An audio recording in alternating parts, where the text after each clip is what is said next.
What happened in the previous chapter was it was revealed that Dominus is still alive, and he is the unexpected savior of our group. He was able to survive because he was saved by Ryo and Meliadoul by creating an artificial heart for him that will last for a year. He prevented Innocent Zero from catching up with Mash using his magic. Innocent Zero used the dark basket to block Dot's path. While Dominus tried to stop Innocent Zero, he was just toyed with using his powerful magic. Despite being wounded, Dominus used the Water's Narwhal. Innocent Zero realized that Dominus had staged the previous attacks to gather water behind him for a sneak attack. Dominus managed to destroy Innocent Zero's dark basket, but was hit by Innocent Zero's times dial. After that, our group was able to move again, but they encountered a roadblock. Suddenly, Orter used his magic to destroy the obstructing debris even though he was severely injured.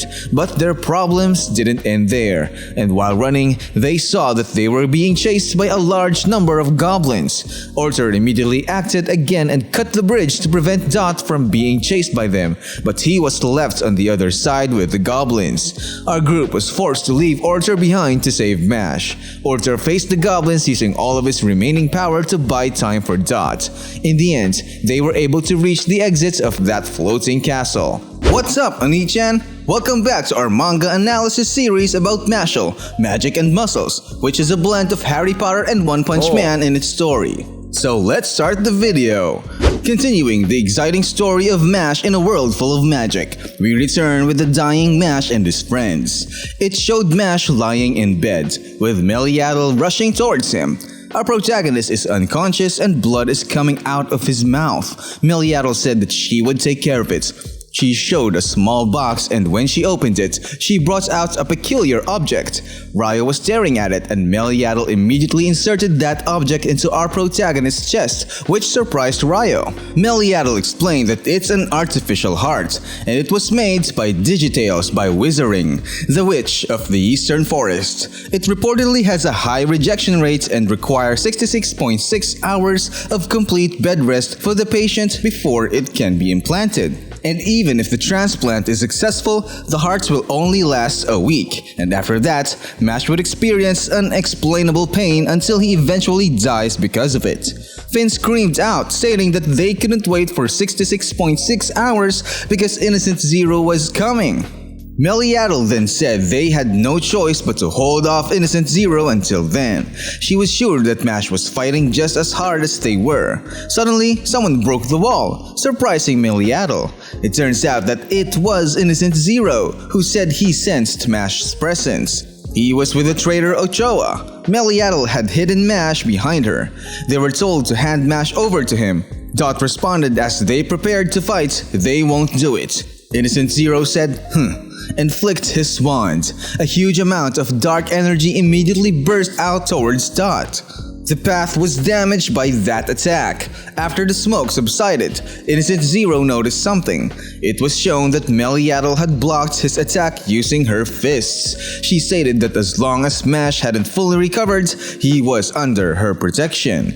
Innocent Zero was left staring. In the next scene, our protagonist was shown in a bright place. He wondered where he was. Suddenly, he noticed something in front of him, and when he turned around, he saw a huge door and a being asking him why he was there. Thorns on his head, halo. Can we call him a godlike being in this story? Mash then stated that he was looking for a way back to where he came from. The godlike being explained that Mash was already dead. Our protagonist questioned, "Is it true?" The godlike being commented that it wasn't the reaction he was expecting. Mash then said that he could not be dead because there were still things he hadn't finished. The godlike being asked what those things were. Mash explained that he needs to restore peace, or something like that. The godlike being was left staring. After a while, he said that it might be possible to bring Mash back to the world. Mash responded with, "Really?" The godlike being said on one condition. Mash asked what it was. He said that Mash needs to leave what's most important to him there. Mash then questioned, "The most important thing to me." The godlike being explained that Mash would get another chance to live.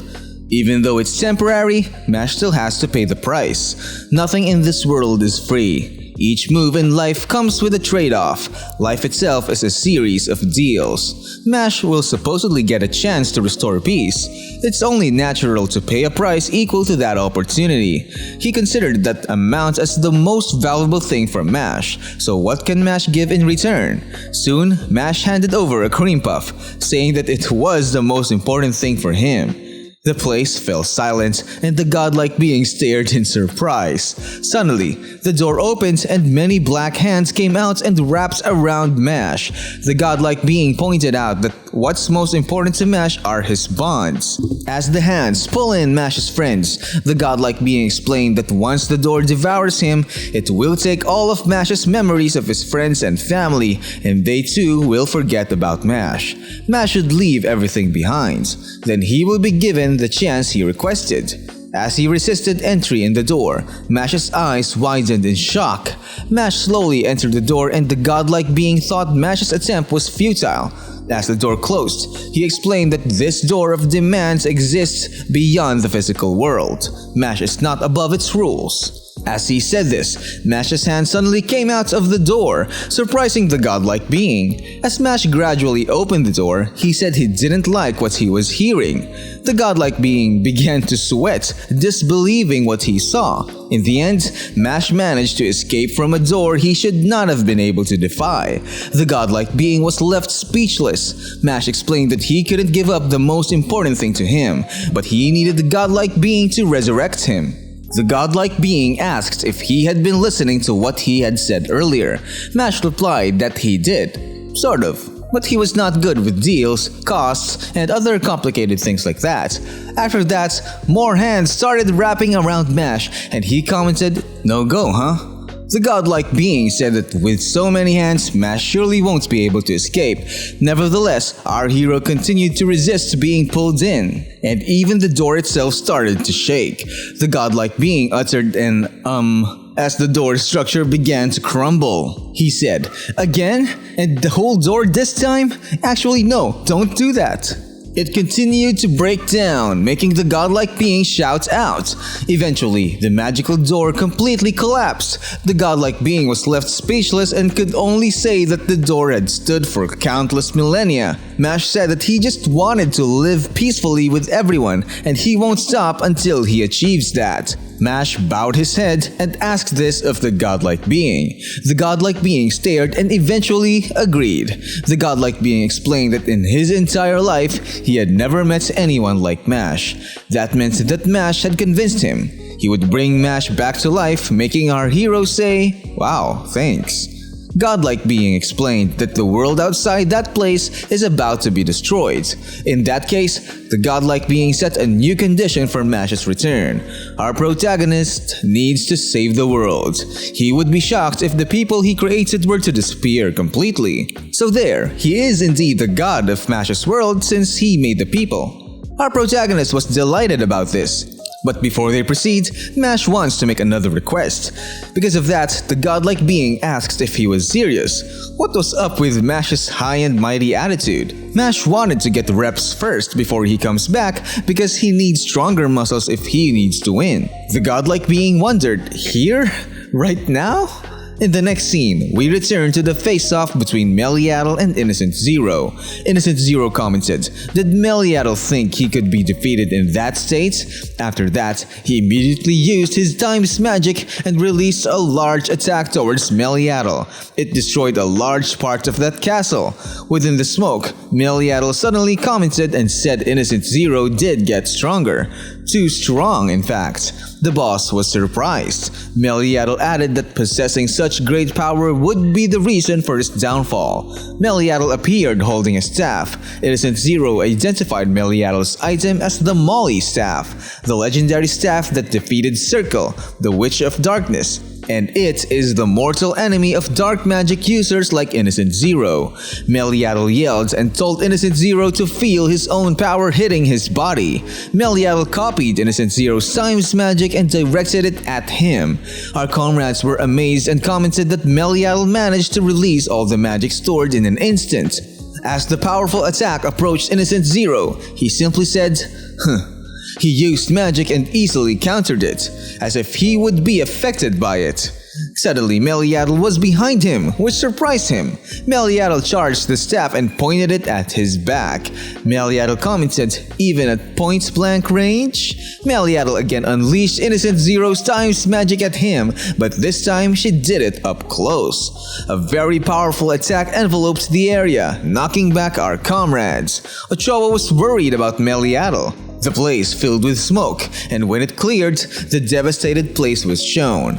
Upon getting up, Finn noticed something that shocked him. He saw Meliadoul lying in a corner, badly bleeding. Ochoa was surprised and Dot asked where Innocent Zero had gone. Then they saw him floating in the air while staring at them. Dot couldn't believe how he managed to survive. Ryo explained that he reversed it. Innocent Zero rewound time to change the outcome of the battle and alter the results in his favor. The time magic affects a wide area, so that incident also spread devastation. It wouldn't work on a top-class magic user. Innocent Zero probably found a way to only affect the flow of time between him and Meliadoul. He didn't expect Innocent Zero to become so much stronger. In Finn's mind, he was saying if that was the case, if he could control time itself, they couldn't do anything to stop him.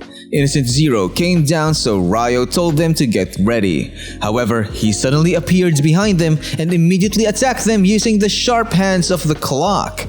In the end, Innocent Zero said that no remaining soul can stop him now. And that's where this video ends. Do you think that's the end of our comrades? Will Mash be able to reach the battle before it's too late? Write your comments down below. If you want more anime and manga reviews, don't forget to like and subscribe to stay updated on new videos. See you next time, guys.